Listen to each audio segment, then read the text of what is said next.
Hola, soy Cecilia Flores Castañón y formo parte de una comunidad de personas que creemos en el liderazgo auténtico femenino. Uno que construye y articula, que nos hace ver a todas como parte de un mismo espíritu, un liderazgo colectivo que transforma para bien de todos. En Women CEO y Women See Hoy, creemos en las habilidades propias de las mujeres a liderar y gestionar espacios y queremos que todas y todos y cada uno de ustedes que escuchen este podcast se lo crean. Y en todo caso, que este modelo de liderazgo se convierta en la pauta a seguir. El mundo y las organizaciones requieren de más mujeres en todo espacio de toma de decisiones, pero por sobre todas las cosas, el mundo requiere de un liderazgo inclusivo, de un liderazgo que construya, de un liderazgo que articule y en el cual nos podamos escuchar. Porque estamos en tiempos de cambio, complejos, impredecibles, y aquí nadie queda atrás, todos nos necesitamos con nuestro talento, nuestras experiencias, nuestro conocimiento y por supuesto nuestras visiones de vida. Estoy muy contenta en esta oportunidad de este nuevo episodio de nuestro podcast Women See Hoy. Y en esta oportunidad estoy con una mujer increíble que se llama Miriam Morote. Miriam, aparte de que estamos juntas en el comité, estamos juntas en Women CEO Perú. Ella lidera el comité de bienestar, un comité que nos está poniendo las pilas todos los días, todas las semanas, con una propuesta de valor sumamente interesante, porque claro, nosotros no podemos hablar de liderazgo desde lo profesional sin ver lo personal.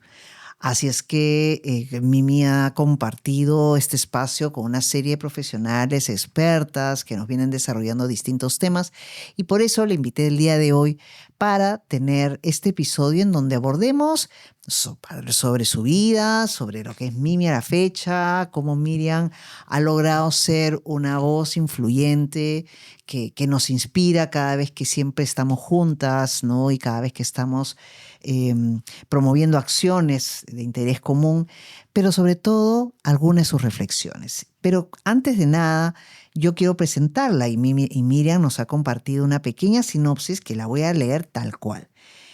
Miriam dice, soy empresaria, líder de sólidos valores, cuya misión es servir a personas para ayudarlas en su proceso de transformación. Cuento con más de 13 años de experiencia en coaching ejecutivo, team coaching y coaching de vida, así como de well-being corporativo. Dentro de ello me he especializado en las líneas de liderazgo transformacional y liderazgo con conciencia de género, trabajo en equipo, inteligencia emocional, finanzas personales, ventas consultivas en general. Miriam lidera una organización que ella nos va a comentar, que es la que certifica a muchos de los coaches acá en el país. Y tiene también la representación del Maxwell Institute, que precisamente está muy centrado en la gestión de las emociones, ¿no? Y por eso ya con todos estos argumentos y parámetros que estoy mencionando, ya se darán cuenta por dónde va la conversación. Querida Miriam, muchísimas gracias. Bienvenida al episodio de hoy. Muchísimas gracias, Ceci. Yo te escuchaba mientras me presentaba y decía, wow, ha recorrido el tiempo. Gracias por estar aquí. Me siento enormemente agradecida por haberme llamado y por estar aquí y compartir con muchas mujeres que nos van a escuchar. Uh-huh. Y al escucharte yo decía y recordaba sobre todo a una niña, esa niña de 7 años que a los 7 años quiso poner su primer emprendimiento. No me digas, Mimi. Te lo cuento. ¡Qué bárbara! Aunque no me sorprende.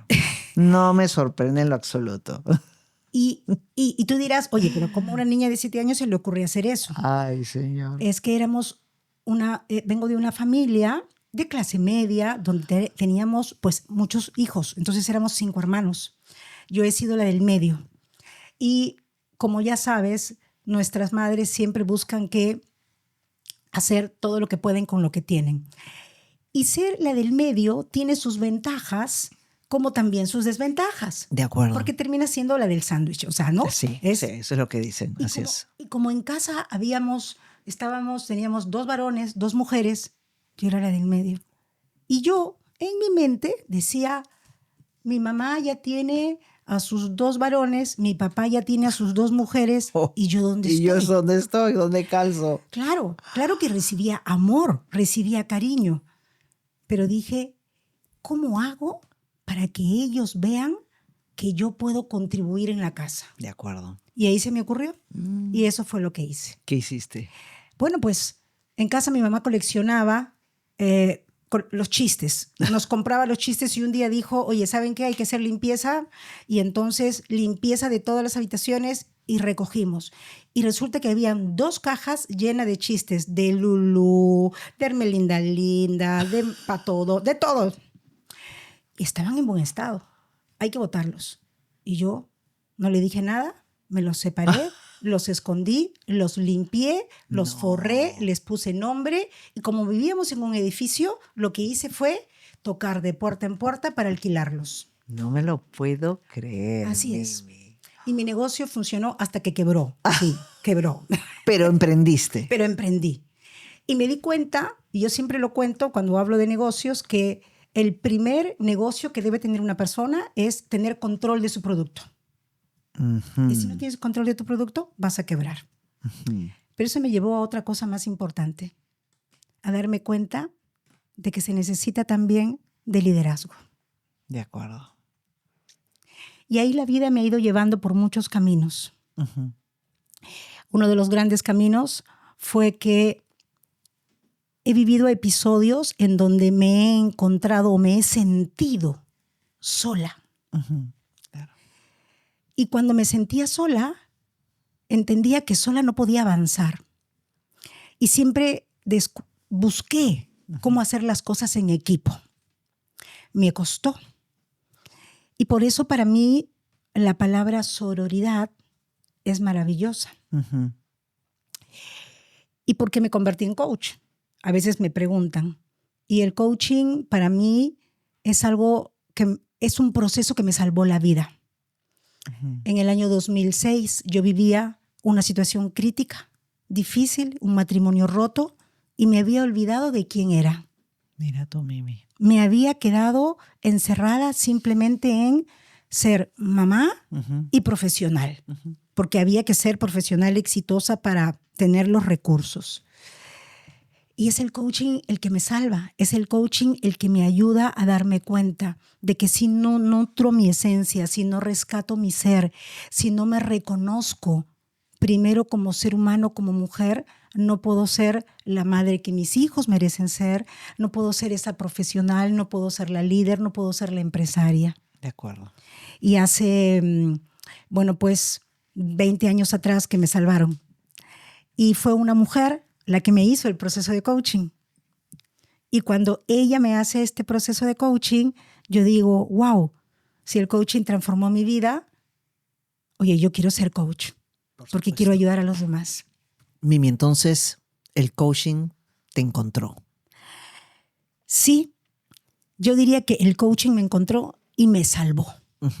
Me salvó y me hizo dar esta otra mirada. Me ayudó a ver la cantidad de oportunidades, el reinventarme, el repensarme, el darme cuenta que mi vida no estaba acabada porque tenía un matrimonio roto, que había muchas cosas por hacer, un mundo enorme que yo no había descubierto. De acuerdo. ¿Y cómo diste los pasos siguientes?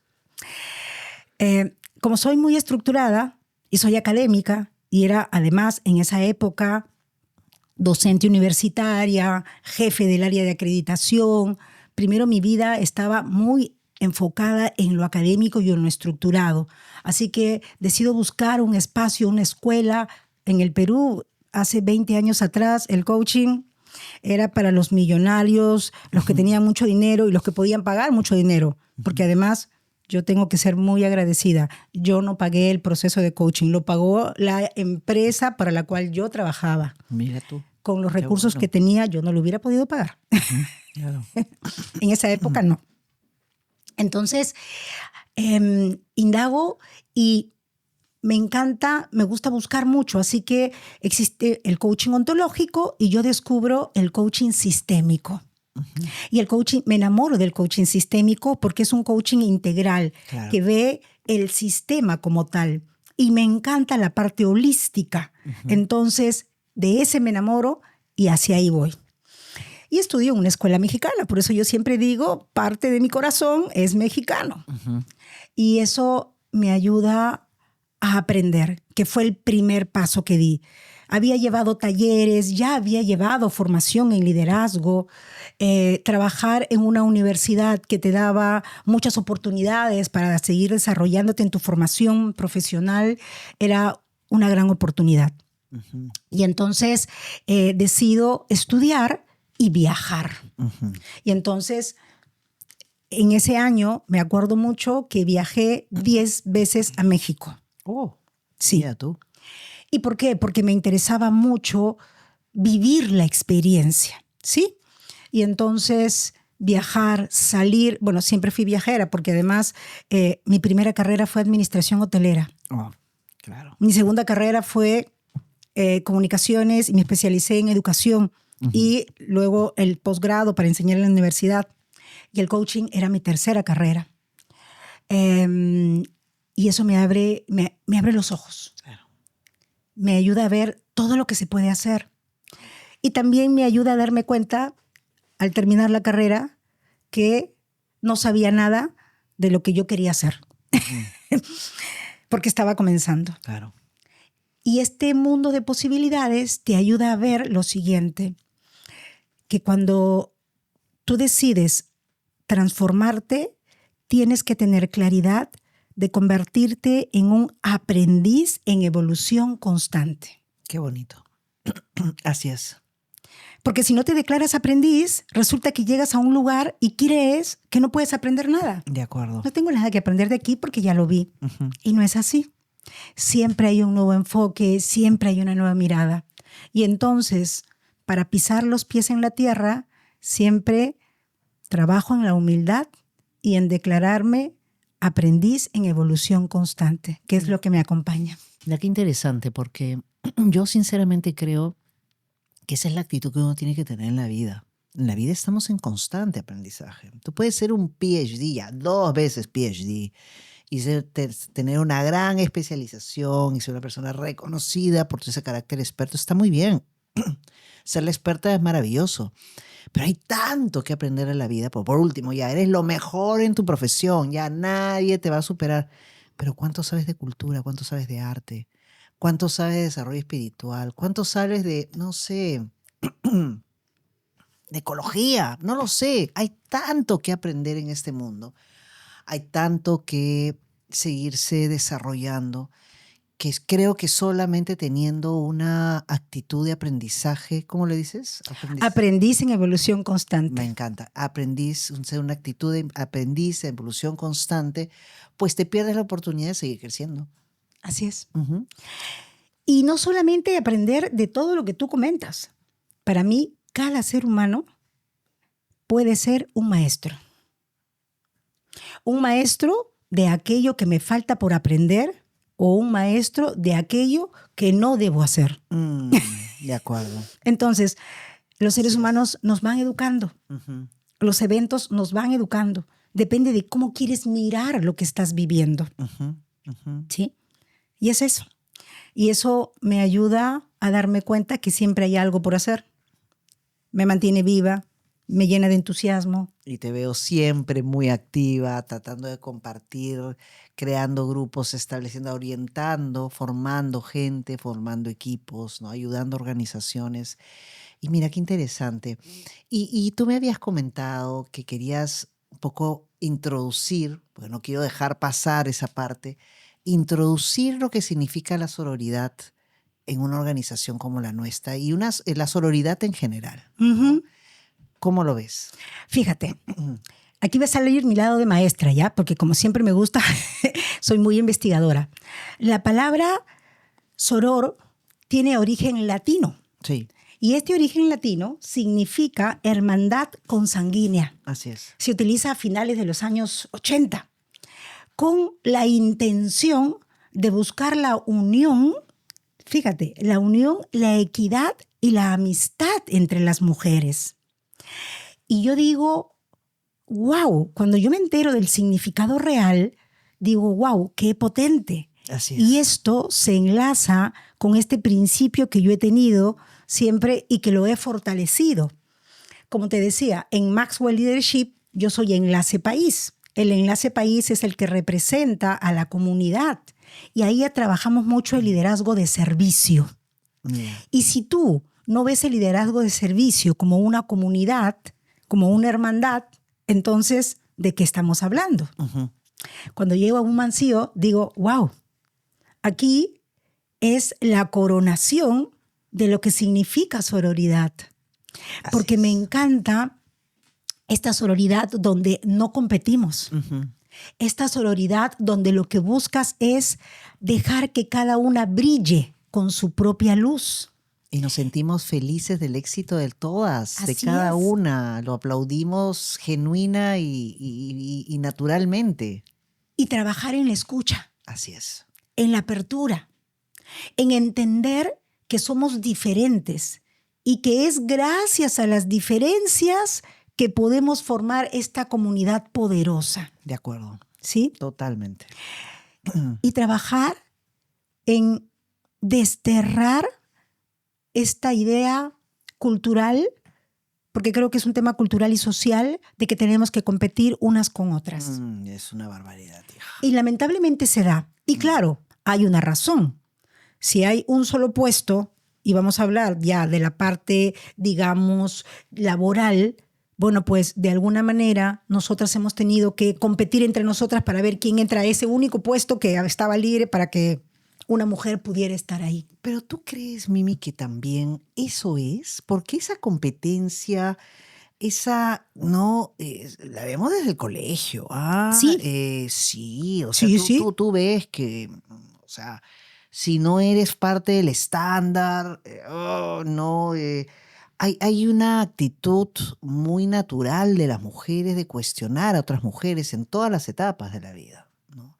Pasa ya a tus amigas, ¿no? Que no sé qué y tal, pero somos muy cuestionadoras. Los chicos no, los chiquitos tú los ves jugando igualito, ¿no? Patota, ¿no?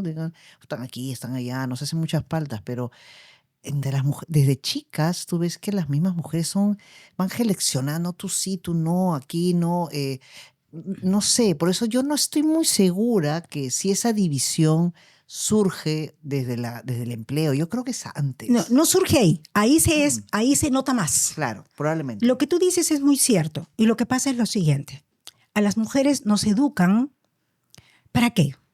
Históricamente, ¿para qué nos educaron? Para ser la mejor, porque si tú no eres la mejor, no vas a poder sobresalir. A algunas nos educaron para ser amas de casa, así es. A algunas nos educaron para decir, tienes que ser buena en esto, ¿sí? Y si no eres buena en esto, entonces no te vas a poder destacar, porque hemos crecido en una sociedad muy masculina. Y era entendible por la época en la que nosotros nacimos, hemos venido producto de una revolución industrial, donde lo que era más importante era tener un título universitario y poder sobresalir. Y un empleo, y un empleo de largo tiempo. Exacto. Entonces, al hombre no se le educa para competir, porque además tú puedes hacer lo que quieras. Así es. A nosotras no. Y no te puedes equivocar en esto, no puedes fallar en esto. Pórtate bien, ¿no? Cuida tu apariencia, ¿sí? ¿no? Sí. Y entonces, sin querer, desde pequeñitas nos están comparando. Cierto. ¿Sí? Sí. Esa comparación queda muy grabada en nuestra memoria. Y cuando vamos avanzando y creciendo, me comparo. ¿Y qué pasa cuando surge la comparación? ¿Qué es lo peor que puede ocurrir entre los seres humanos? Cuando tú comparas algo, uno gana y el otro pierde. Así es. Y entonces, nosotras las mujeres tenemos la comparación grabada en el cerebro. Esa es muy buena lógica. Y sí, puede ser ese el sustrato que nos lleva a que tengamos que tener que poner mucho énfasis en la sororidad, ¿no? Eso que nosotros desde el liderazgo auténtico femenino siempre decimos, ¿no?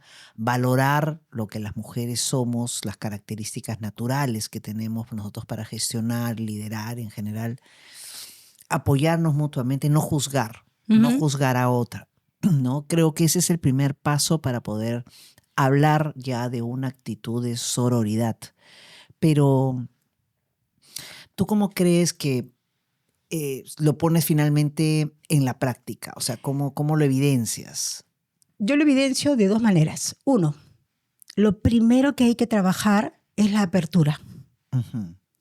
Cuando las personas no tenemos apertura, tendemos a poner a todos en el espacio y en el cajón que tenemos aquí en nuestra mente, ¿sí? Uh-huh, de acuerdo. Entonces, apertura no es aquella persona que tiene gran facilidad para comunicarse, porque la apertura es de dos vías, de ida y vuelta. Uh-huh. Y sí, capacidad para dar, pero si no tengo la capacidad para recibir, no tengo apertura. Así es. Y requiero tener apertura, fíjate, en mis ideas, apertura para recibir, incluso ayuda, apoyo, amor. Yo conozco a muchas mujeres extraordinarias, poderosas, pero que no saben recibir.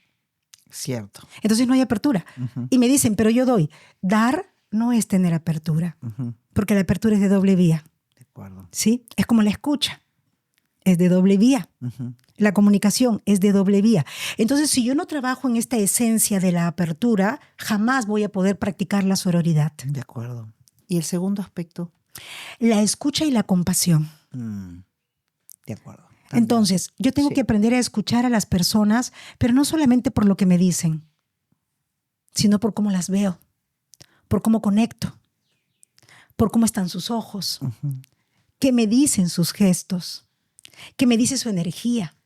Entonces, si yo no hago esa conexión con el ser humano, yo no voy a poder trabajar la sororidad.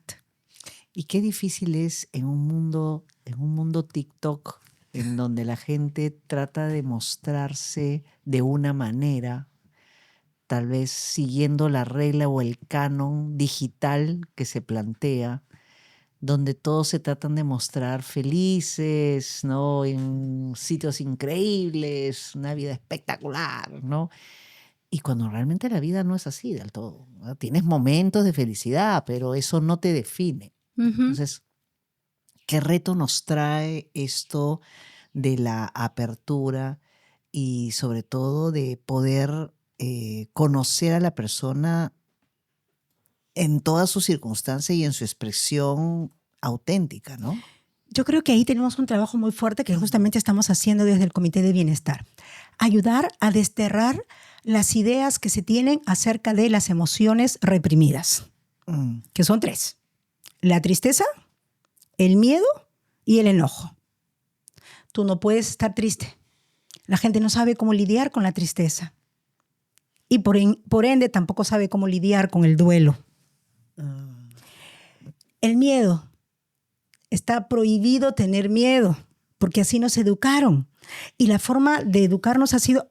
Sé que los padres nos aman y nos han dicho, vamos, tú eres valiente, tú puedes, pero ahí lo que estaban haciendo era enseñarle al niño a reprimir el miedo. Y entonces puedo darte miles de ejemplos, pero a eso vamos. La tristeza y el miedo son emociones socialmente reprimidas y como son emociones socialmente reprimidas, no sabemos qué hacer con ellas, así que las enmascaramos. Y el enojo es otro.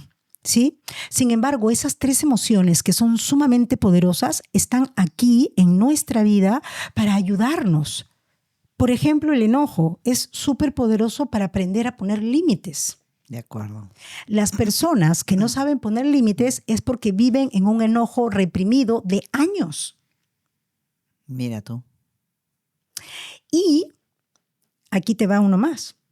Hay algunas personas que no saben que viven desde el miedo porque dicen, yo no tengo miedo. Y un día les pregunté, ¿eres una persona a la que le gusta controlar todo? Sí, ok.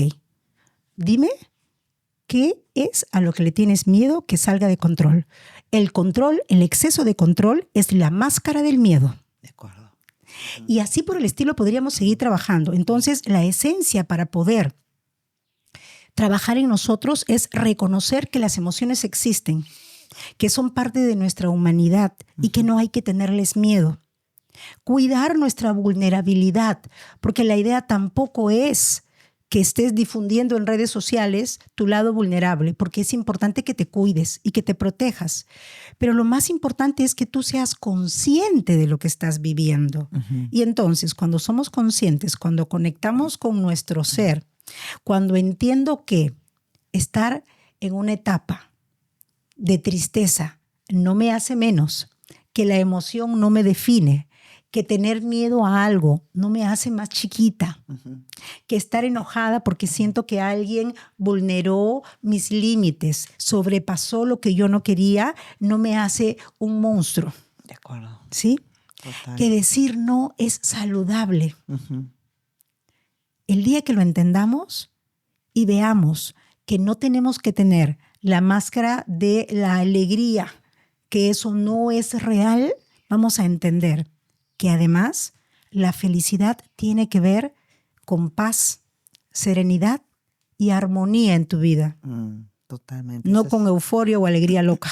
Esos 3 aspectos son esenciales para una vida sana, ¿no? Y sí, hay que trabajar en ellos, sin duda. Y mi querida, para cerrar este episodio tan bonito, tan reflexivo sobre todo, que nos ha dejado ahí meditando varias frases que nos has dicho, ¿qué valores te acompañan siempre? Fíjate, yo tengo muchos, pero resalto sobre todo la unión, la conexión y yo diría además la resiliencia.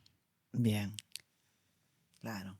Y cruzan todos la compasión, porque en ellos la compasión es algo que me acompaña para poder vivir en armonía.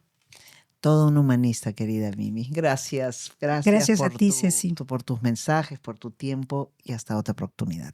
Gracias a ti y a toda la comunidad de Women CEO que creo que va a seguir creciendo con ese liderazgo que tú estás llevando. Todas somos mujeres, por más mujeres líderes. Gracias, Mimita. Gracias también. Y bueno, aquí estamos. Women CEO, el podcast del liderazgo auténticamente femenino, pero sobre todo de liderazgo inclusivo, constructivo, reflexivo y articulador, ha culminado el día de hoy. Los invitamos a escuchar el próximo capítulo la siguiente semana en Spotify, YouTube y las redes de Women CEO, www.womenceoperú.org. Hasta la próxima.